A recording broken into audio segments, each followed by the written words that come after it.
Good morning, everyone. Let's try this again. Good morning, everyone.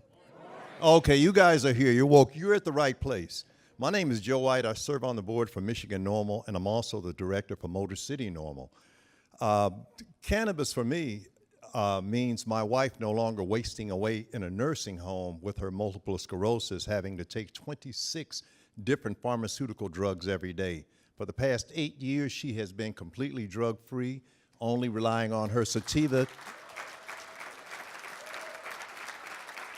Thank you. Only relying on her sativa and her indica. And for the community, it means every time we get laws on our side that removes restrictions from cannabis is one more nail in the coffin to close America's 47-year-old war on drugs, which is really a war on people that use drugs. We need more sane and more responsible leaders, and I can't say enough about that. But what I will say is this: we are all here because we're standing on the shoulders of giants. We would not be here if it were not for those original founders of these types of movements. And that founder that I'd like to introduce next, from 1970 to today, this man has been on the forefront of cannabis reform across this country. Please, let me take this time to introduce Mr. Keith Stroup, the founder of NORML. Give him a big round of applause.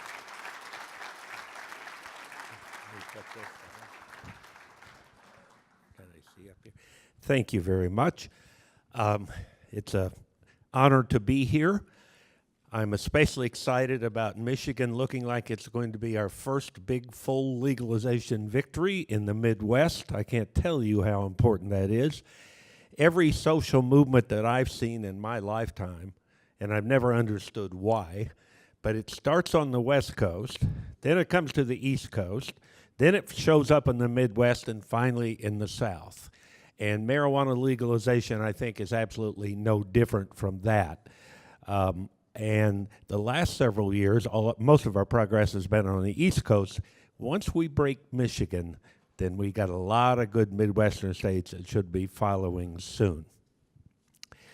Let me start off by saying that I'm a 74-year-old public interest lawyer based in Washington, D.C.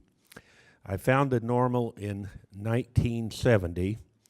I smoke pot and I like it a lot.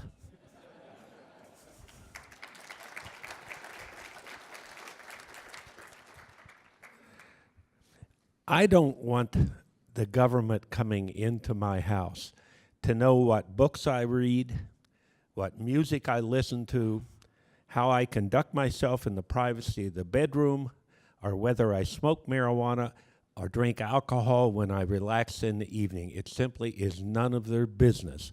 As the prior speaker said, this is really about personal freedom.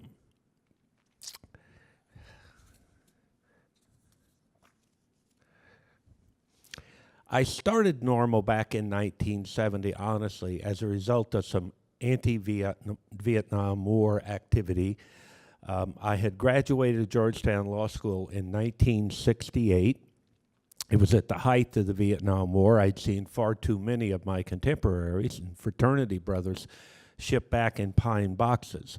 So by the time I came along in 68, many of us were what were then called draft evaders or draft dodgers, or they had all kinds of lovely names for us at the time. But we were people who were looking for an excuse to avoid the war in Vietnam. Thanks to some help from the National Lawyers Guild, which is a terrific progressive group of lawyers that's still around, they were offering legal assistance to those of us who were trying to stay out of Vietnam.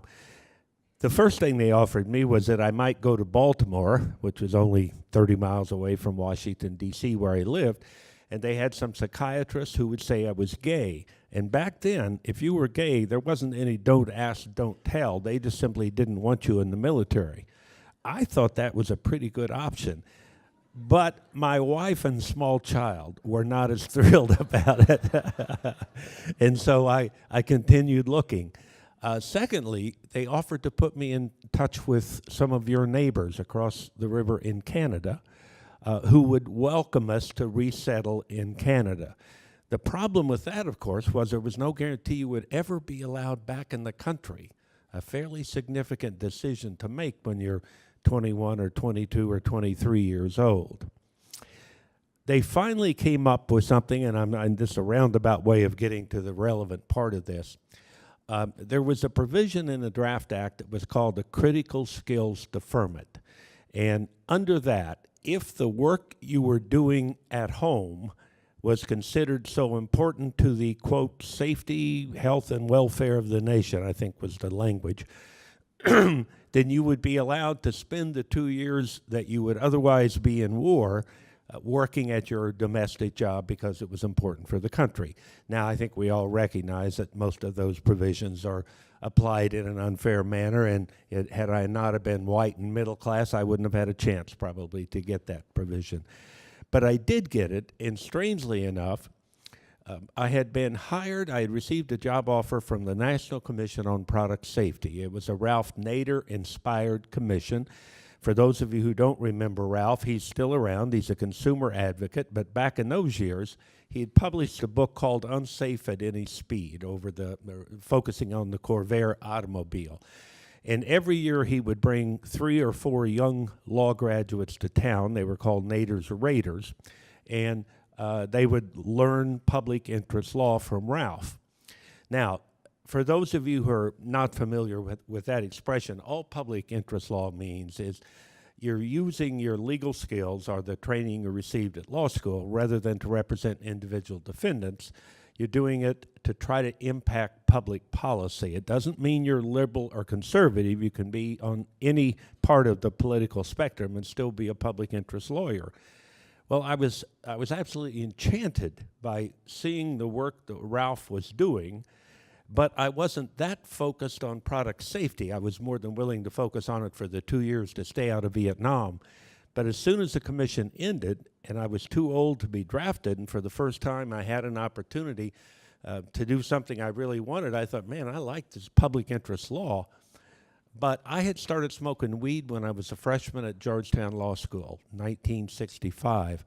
I realize that's a lot later than many of you probably started smoking. I was a fraternity boy as an undergraduate drinking too much alcohol, and a few of my fraternity brothers smoked marijuana. But for some reason, I wasn't even curious enough to try it. But by the time I was a freshman at law school, I did start, and I enjoyed it. And I am now, I think, in my 53rd year of smoking marijuana, something like that. So I guess I consider myself a regular smoker. And the idea, excuse me here, that I would be able to spend my time working on an issue this close to something I cared about, obviously it allowed me that luxury of having a combination of something you're passionate about as well as your work. And for those of us who are fortunate enough to have done that, it's really a wonderful combination to come up with. At the time we started NORML, Gallup poll had just done their first poll asking the American public how many people favor legalizing marijuana. That was in '69. We founded NORML in late 1970. Prior to '69, the Gallup poll folks did not even think marijuana legalization was a serious enough or an important enough public policy question to even ask. So that literally was the earliest national polling question that we've been able to come up with. But the important thing to realize, that meant that there were 88% of the public were opposed to what we were suggesting needed to be done. I know part of it was we were young and naive.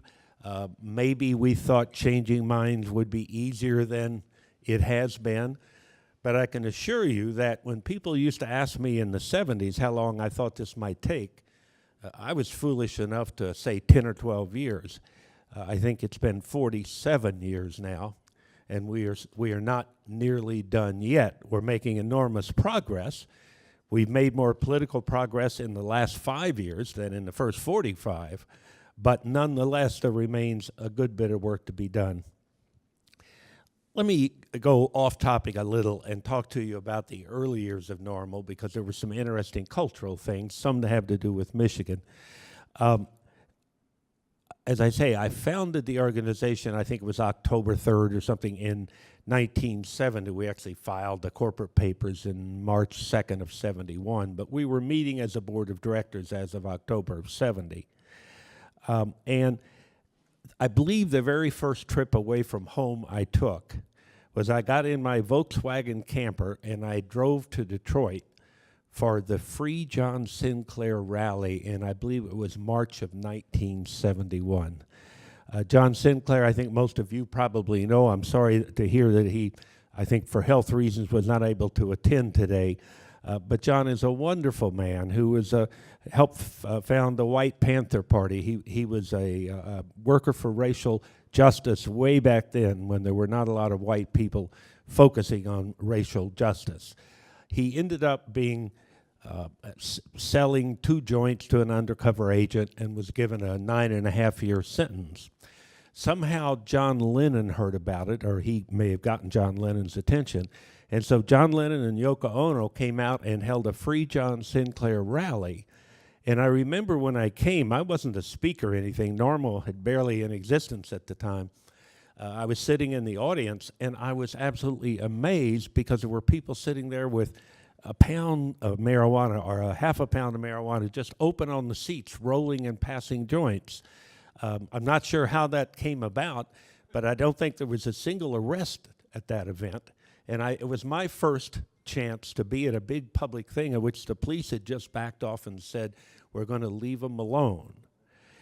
And within, I think it was only about 3 weeks, but it was very short time after that concert, the Michigan Supreme Court came up with a decision to allow John Sinclair out of prison. I've never seen an event where you're challenging someone locked up and a state Supreme Court appears to be responding to that. Maybe they weren't. Maybe that decision would have come down either way. But I know I'm certainly glad I was here in March of 71.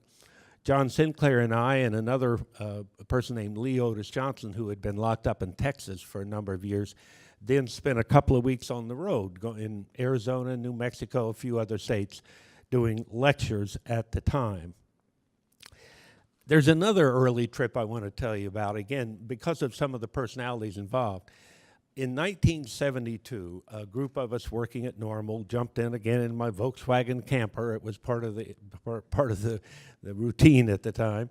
And we drove to Miami Beach. And it was the year that George McGovern won the Democratic nomination for president. We didn't know what we were going to do there. We just remembered that in 1968, you had that terrible convention in Chicago and all the demonstrations, and the demonstrators had been beat up. And it seemed to us that if we were going to be taken seriously, we wanted to be part of the scene in Miami. So the first day we go down there, we're standing in the Doral Hotel. It was the headquarters for George McGovern. And someone taps me on the shoulder and hands me a joint. And I'm in the middle of this magnificent hotel, and I had a feeling joints weren't allowed there. And it was Jerry Rubin and Abby Hoffman, who I'd never met, but I knew them from the news coverage of the '68 convention. And then later that day, we go to what was called the People's Park. The Democrats had learned, don't beat up the protesters in front of the cameras. That didn't look very well in '68. So they set aside a whole park called the People's Park, a couple of blocks away, and you could do almost anything you wanted to do or say if you stayed in the People's Park. But of course, that was a block or two away from the delegates who you really wanted to influence. I was sitting in the bleachers, and I smelled marijuana smoke that first night. And I looked down and I saw this gangling, awkward-looking guy smoking a joint, clearly not too far underneath where I was sitting. And I recognized him as Hunter Thompson. I'd never met Hunter Thompson at the time. We later became good friends. He was on the NORML board from 1972 until the time of his death in 2005. And I think without question, he was probably the most interesting, fascinating personal friend I've ever had. So anyway, I worked my way down under the bleachers. I introduced myself, told Hunter I had just started a marijuana smokers lobby, and of course, naturally, Hunter handed me the joint he was smoking, and We finished off the joint, became fast friends, and remained fast friends for the rest of my life, or his life. In addition, in the People's Park in the corner, there was a tree called the People's Pot Tree. And if you wanted to score weed, and of course everybody in the People's Park was looking to score weed, you would go to the People's Pot Tree, had a sign that identified it, and they would lower a string down with 1/8 of an ounce of marijuana on it, and you would turn around and put, I don't know if it was $20 or $40 or what the price was, and they'd take the money back up. Well, I ended up meeting and getting to know the guy who was selling the pot, and it was Tom Farsad. Tom Farsad was the marijuana smuggler who 2 years later founded High Times magazine. And we not only became friends there, but High Times became a major supporter of NORML. And in fact, for about 4 decades, they were one of our major supporters. Another major supporter in those years was Hugh Hefner. Playboy magazine had a fascinating interest in marijuana. Hefner had quit smoking, had quit drinking alcohol years before. He drank a lot of Pepsi and smoked a lot of weed, to be honest. And at some point, it was one of Ralph Nader's Raiders that said to me, Keith, have you applied to the Playboy Foundation for funding? On the weekends in D.C., Ralph Nader is and always was very straight. I don't think Ralph ever saw a marijuana cigarette. Certainly, I'm sure he never smoked one. But most of the Nader's Raiders were contemporaries of mine, and they were marijuana smokers. So we would spend time on the weekend trying out each other's marijuana. So they asked, had I been to Playboy? And of course, I said, no, I checked it out, got the contact information, and sent off an application. They first sent someone to D.C. to meet me to see if we were serious enough they should pay any attention.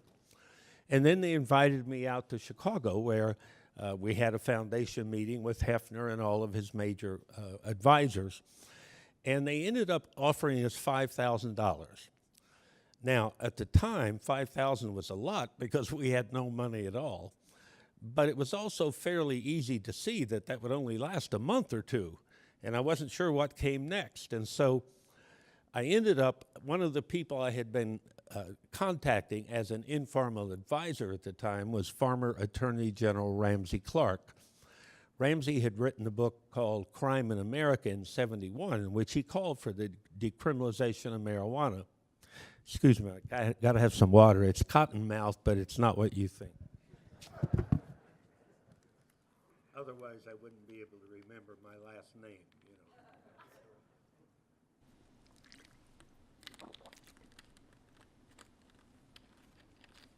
know. So, we ended up saying, of course, we'll take the $5,000 and let's see where it goes. And some of the people on the foundation staff encouraged us that there'll be more money if you demonstrate you can use it well. And sure enough, within the first year, Playboy magazine had made a commitment of giving NORML $100,000 a year in cash, which was an enormous amount back then, 2 full-page ads in the magazine to run a NORML ad. And the magazine back then had a circulation of, I think, 6 million copies and 20 million readers. It was at their heyday. And whenever we could free someone from prison, which periodically we could get somebody out, Jerry Mitchell in Missouri or some people in Texas, they would cover it in the magazine. So obviously it encouraged people to spend money and get behind NORML. So, let's see what else we have here.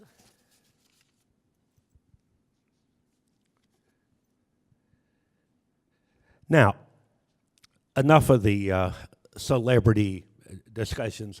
Those were all helpful people because back then the fight was to try to get attention. And obviously one way to be taken seriously was to have celebrities that would speak on your behalf. And it's still true today. I mean, we have Rick Steves, the travel agent, who speaks all the time for NORML and does a great job. We just got David Crosby from Crosby, Stills, Nash & Young, just in the last month joined our advisory board and wants to become an active advocate. So it's a strategy that we still continue today. Now, let me tell you how the politics began to change on the national level. In 1970, Tim Leary, former Harvard professor that was famous for saying, tune in, turn on, and drop out, if you remember that, all about doing acid, etc. Well, Tim got busted coming back from Mexico with, I think, 50 pounds of marijuana.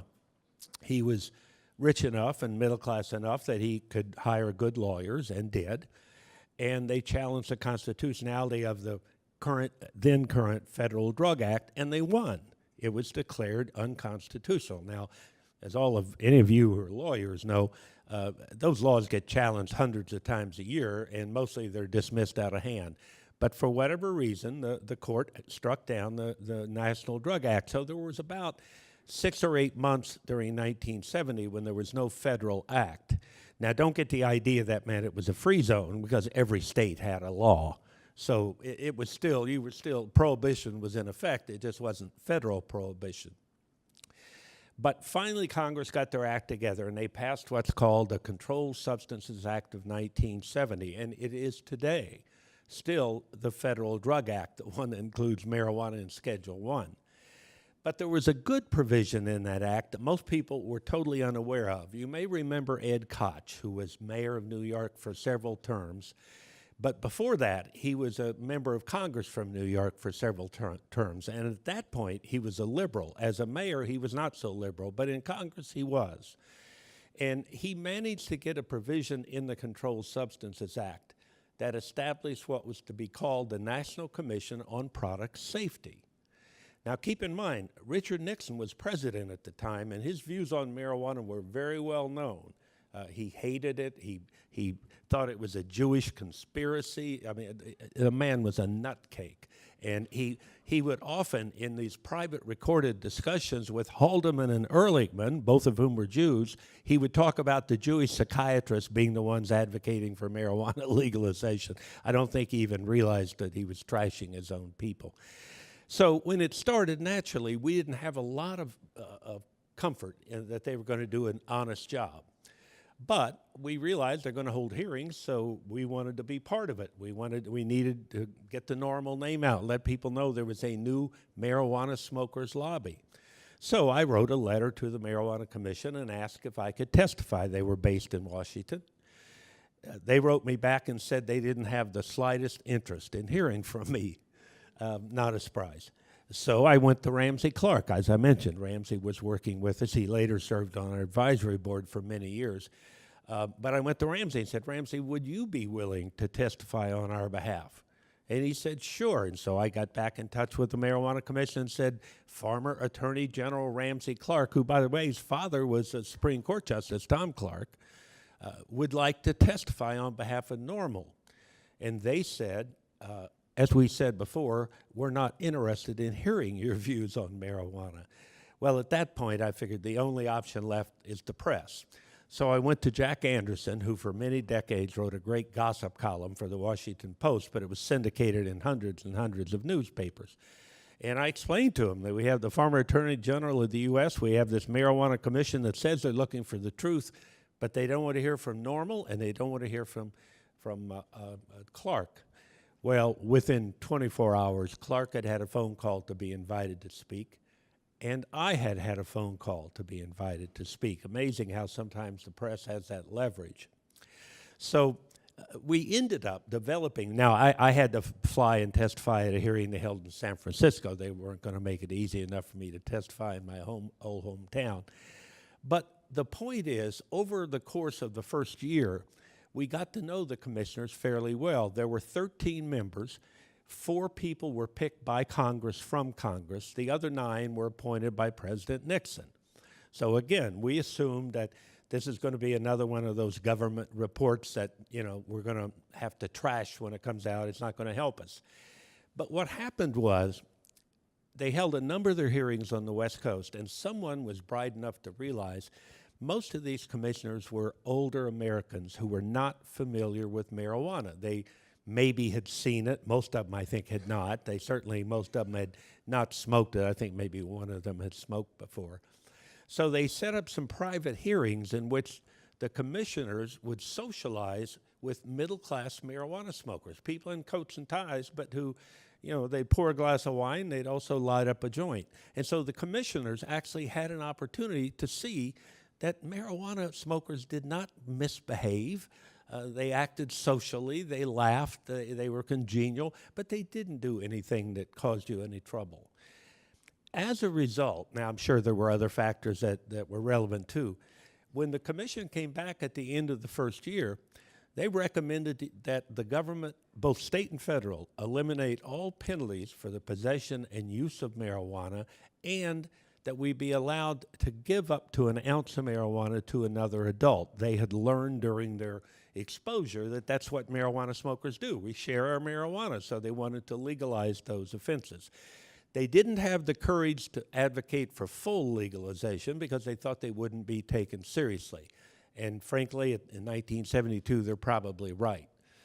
So when they came out with a recommendation to decriminalize marijuana, that is not a term, by the way, that they used. That term became popular over the next year or two.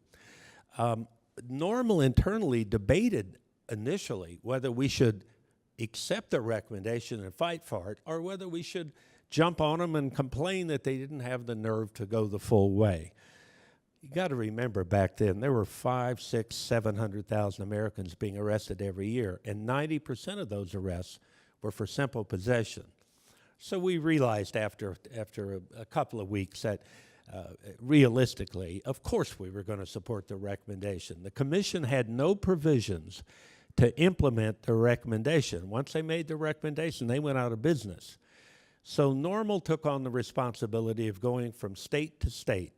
And any time we could identify a young legislator who was willing to introduce a bill to stop arresting smokers, we would fly in expert witnesses at our expense, and they could put on a hearing that really allowed them to do a convincing presentation, which they would not have had a budget to do otherwise.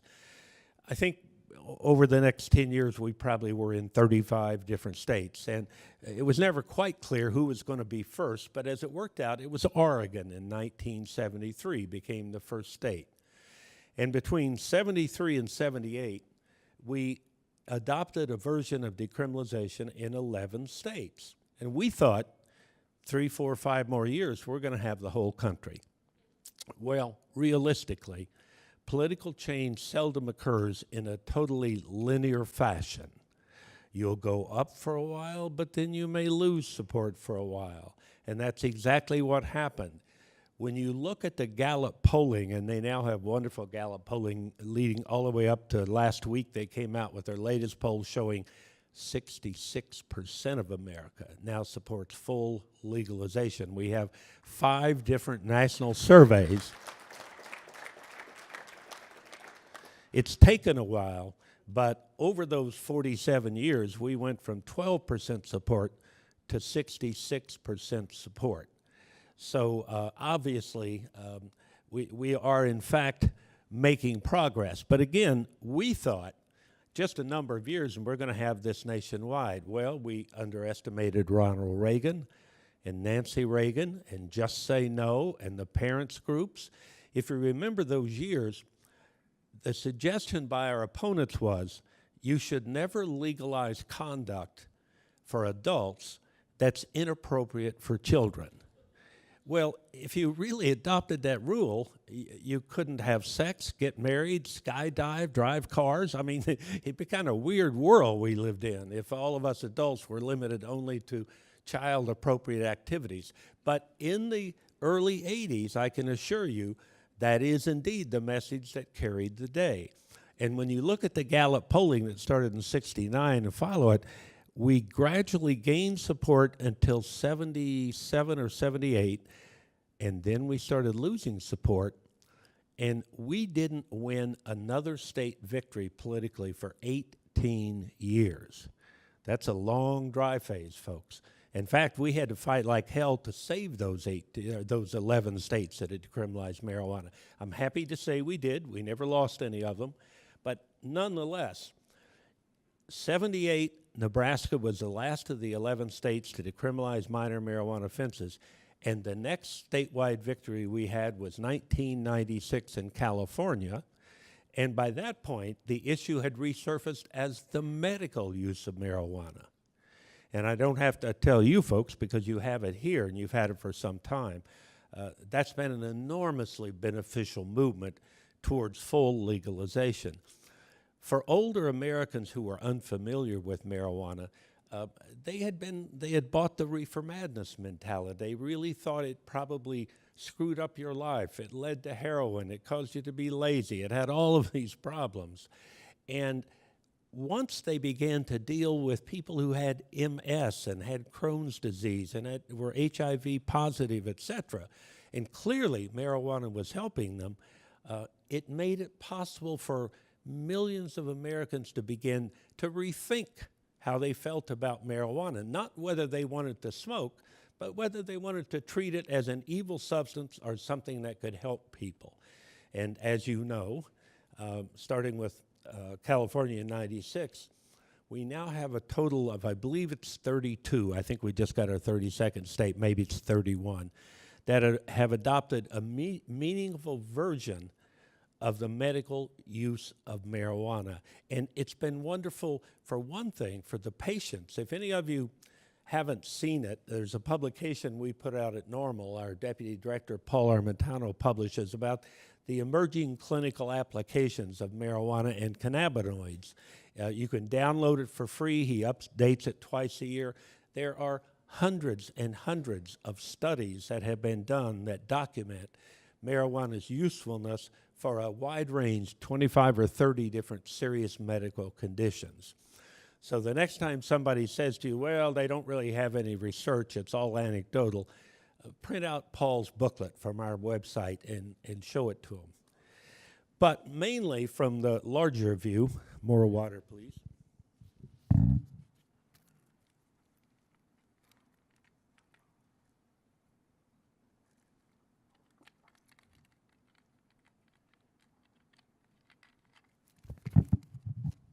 For those of us whose purpose was to fully legalize marijuana, what the medical marijuana movement did was to drive the public support up to a level where we had a chance politically to begin to adopt full legalization. And what the polls showed, that was around 2010 and 2011, when we first began to get polling results showing 50% support for the full legalization of marijuana. And as I mentioned today, we have five national surveys, including Pew and Gallup and a lot of other well-known surveys, that all show 2 out of 3 Americans now approve full marijuana legalization.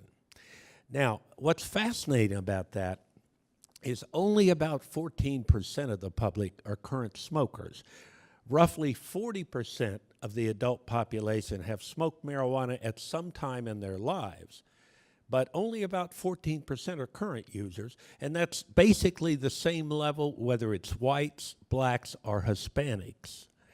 So what we've done is we have gradually won the hearts and minds of a majority of the non-smokers, and that's what's terribly important. You don't win a political issue with 14%. So even if every marijuana smoker in America voted for us, folks, that's not enough for us to win.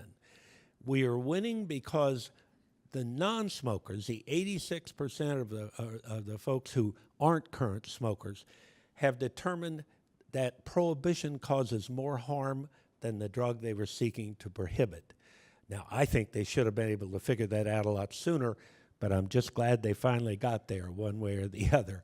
And indeed, that's where we are today. There was one poll done, or one analysis of the polling done by a group called The Third Way out of Washington, D.C., and in it, they drilled down and said, are you supporting legalization because you like pot or smoke pot or want people to smoke? And no, it's not pro-pot. It's anti-prohibition. And that's important to those of you in the industry, as well as those of us who argue the politics, that we keep in mind why our support is there and that we make sure and maintain that support.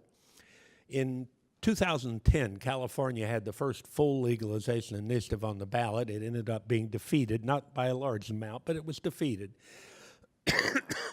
But we had the luxury, because of funding from Peter Lewis at the time, to do exit polling and to find out, okay, why did we lose? And what we discovered then, and it seems to be the same wherever we go today, is those people who still either oppose legalization or at least have concerns about it, there's two primary areas of concern they express. And we need to take those seriously. We need to provide answers to them. And we can now, because we now have 9 states in the District of Columbia where we have legalized marijuana, where we have a track record. In Colorado and Washington, we have, 6 years now of a track record, and we're building more every year. And the reality is the two areas are this. Number one, they were concerned there would be a big spike in adolescent marijuana smoking. Now, look, most adolescents smoke marijuana at some time before they're technically old enough. Most of them, it doesn't seem to bother them. They go right on to college. They have successful lives. So I think a lot of times we're sort of needlessly exaggerating this concern about adolescents. But regardless of what I may think about that, if it concerns non-smokers, we have to be careful and make sure they realize the sky didn't fall when these first states legalized marijuana. And I am happy to say there actually has been a slight decline in adolescent drug smoking in most of the legalization states and no increase in any of them. I'm not sure why, but what some observers guess is kids like to do what their parents don't like.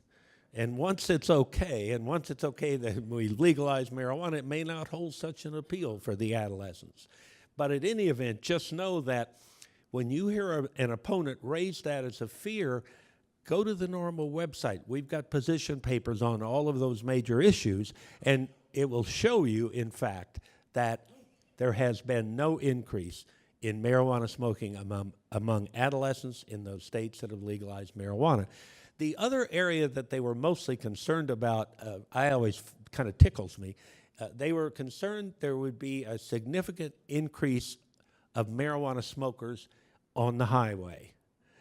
Well, there were 35 million Americans smoked marijuana last year. Do they think we were walking? I mean, what the hell did they... Of course we've been on the highway for years. It's not like you legalize marijuana and all of a sudden then we all get behind the wheel. We've been driving to work. We've been driving to church. Come on, get real. But, again, I make fun of it because it seems to me not very realistic. But if it concerns a non-smoker, then we need to be able to demonstrate that that has not been a major problem in the states that have legalized. So the major benefit I think we have right now is that we have real evidence. Now, where do we go? Let me find a place here. What marijuana smokers want, I think, is pretty much what consumers want in any other area. We want a high-quality product that's safe, affordable, and convenient. And when I say safe, I mean it's been tested in a laboratory. I want to know the strength of the THC. I want to know the strength of the CBD. I want to know the major terpenoids. One of the worst problems of the black market was we had no way to know for certain what we're taking into our bodies. And most of the time it was harmless, but we still have a right to know. And so we want to make sure that marijuana is tested in a state-certified laboratory so we can learn to depend on the results. By the way, in the first few states that legalized, one of the problems they had, they didn't have enough state-certified labs that knew how to test marijuana.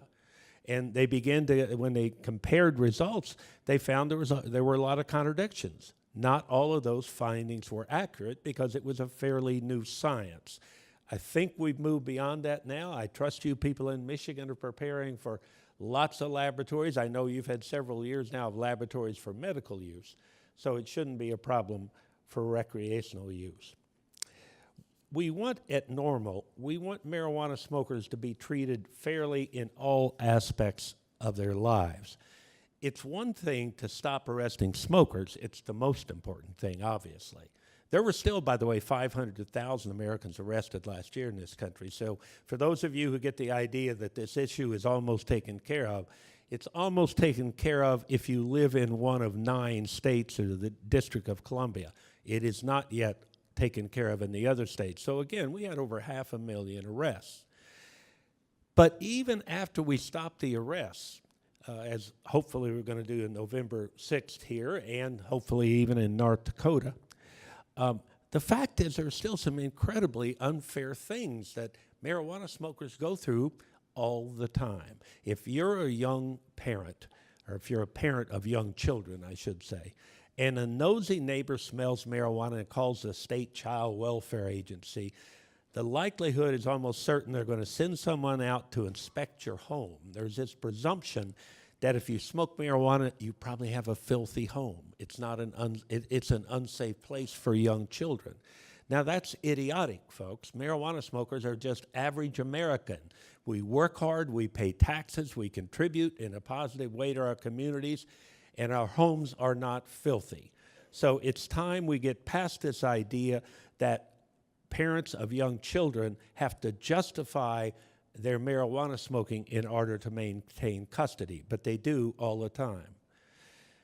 Even more important, because it affects more people, is in most states, even those that have legalized, a private employer is still allowed to fire a person or to refuse to hire a person who tests positive for marijuana without any evidence that that person came to work in an impaired condition.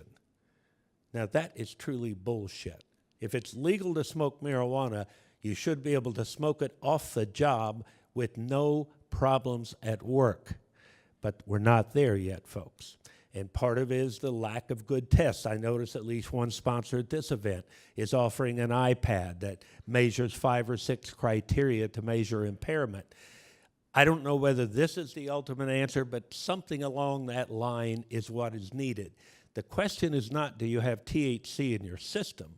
If you're a long-term smoker, you'll have THC in your system for up to 6 to 8 weeks after you last smoked, but you're only impaired for about 60 to 90 minutes.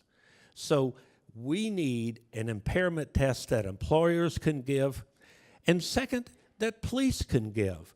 When somebody stops you in about a dozen states, we have what are called per se DUID laws. They don't have to show you were driving in an impaired condition. All they have to show is that you were driving the car and you had, in some states, any THC in your system. In other states, 2 nanograms. Some have 4 nanograms. Some have 5 nanograms. There should be no per se DUID laws. Either they need to be able to show you were driving while impaired, or you should not be subject to any sort of a DUID law. So, as I say, we've got lots of work to do before we're done.